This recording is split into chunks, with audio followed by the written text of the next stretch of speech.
বাবা দেখো। আরে আপু, কি হলো তোমার? আরে তুমি যাও, তোমার ছেলেকে শাস্তি দাও। ও আমার পেটে ব্যথা দিয়েছে। তোমার ছেলে একটা ডাকাত, কবে আমাকে মেরে ফেলবে। তুমি যাও, ওকে শাস্তি দাও। আচ্ছা।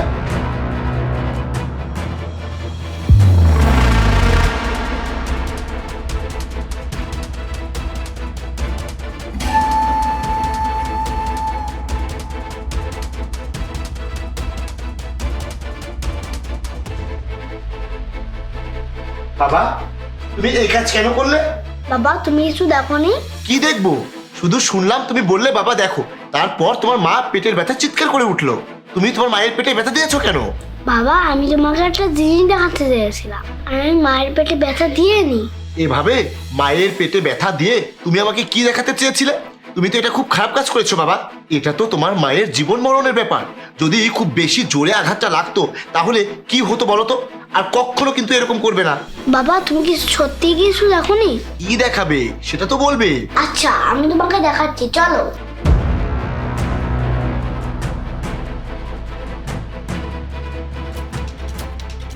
জাহিদ, তুমি তোমার ছেলেকে শাসন না করে ওকে আবার এখানে এনেছো। তোমার আদর পেয়েই ও এসব করে। ও তো চায় না যে আমার বাচ্চা হোক। তোমার সামনে এই শাসন করবো বলে এখানে নিয়ে এসেছি। বাইরে তো এত বড় সাহস, তুই আমার স্ত্রী পেটে ব্যথা দিয়েছিস কেন? জাহিদ, তুমি ওকে ছাড়বে না। ও বাচ্চা হয়ে আমার সাথে বেয়াদবি করেছে। ও আমার পেটে আঘাত দিয়ে আমার বাচ্চা নষ্ট করার চেষ্টা করেছে। ওর এত সাহস হয় কি করে? তুমি তোমার এই ছেলেকে এই বাড়ি থেকে বের করে দাও। হ্যাঁ, তুমি ঠিকই বলেছো। ও আমার ছেলে হলেও তোমার পেটে আঘাত দিয়ে ও অনেক বড় অপরাধ করেছে। দাঁড়াও, আমি এক্ষুনি এতিমখানায় ফোন করছি। আরে বাবা দাঁড়াও, আমার কথা শোনো। আমি কেন এরম করলাম সেটা তো শোনো। এই বেয়াদব, তোর কি কথা শুনবে তোর বাবা? হ্যাঁ, হ্যাঁ বল, কেন এমন করেছিস? তাহলে শোনো। অপু, তোমার যে কখনো বাচ্চা হবে না, তুমি যে প্রেগনেন্ট হওয়ার মিথ্যা নাটক করছো, তোমার হাজবেন্ড দেখে ফেললে তো আমাদের সব পরিকল্পনা নষ্ট হয়ে যাবে। আর তোমার এই সৎ ছেলেই হবে সবকিছুর মালিক। আরে জানবে না, ডাক্তারকে ম্যানেজ করা আছে। আর ডেলিভারির দিন সে আমাকে একটা ছেলে দিয়ে দেবে। আর সেই বাচ্চাই হবে আমাদের হাতের পুতুল। সবাই জানবে ওই বাচ্চা জাহিদের। তারপর এক সময় বুঝে জাহিদকে আর জাহিদের ওই ছেলেকে আমরা দুনিয়া থেকে সরিয়ে দেবো। তখন সব সম্পত্তি হবে আমাদের। জাহিদের ছোট ছেলে পাবে সব সম্পত্তি, তার মানে আমরাই পাবো।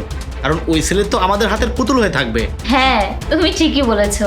কিন্তু অপু, তুমি কিন্তু খুব সাবধানে থাকবে। হ্যাঁ বাবা, আমি সত্যি বলছি না মিথ্যা বলছি? এ দেখো। অপু, কি এসব? তাহলে তুমি আমার স্ত্রী হয়ে তোমার প্রেমিকের সাথে প্ল্যান করে তুমি এসব করেছো? তাহলে তুমি এভাবে আমার সম্পত্তি হাতিয়ে নেওয়ার তালে আছো? আরে অপু, আমি তোমাকে কতটা ভালোবাসি, আর তুমি কিনা পেছন থেকে আমাকে ছুরি মারছো। আর আমি তো তোমার জন্যই সবকিছু করছি, কিন্তু তুমি তো আমাকে না, আমার সম্পত্তিকে ভালোবাসো। আর আমার সাথে ভালোবাসার নাটক করে বিয়েরও নাটক করেছো। তুমি কেন করলে এত বড় প্রতারণা? জাহিদ, আসলে তুহিনের সাথে আমার কলেজ থেকেই সম্পর্ক, আর আমাদের বিয়ে হয়েছে। কিন্তু আমার সন্তান না হয় তুহিনের বাবা তুহিনকে আবার বিয়ে দিতে চেয়েছে। তারপর তুহিন আমাকে নিয়ে ওই বাড়ি থেকে চলে আসে। তারপর সে তোমার খোঁজ পায় যে তুমি অনেক ধনী, তোমার অনেক টাকা পয়সা আছে, তোমার কেউ নেই।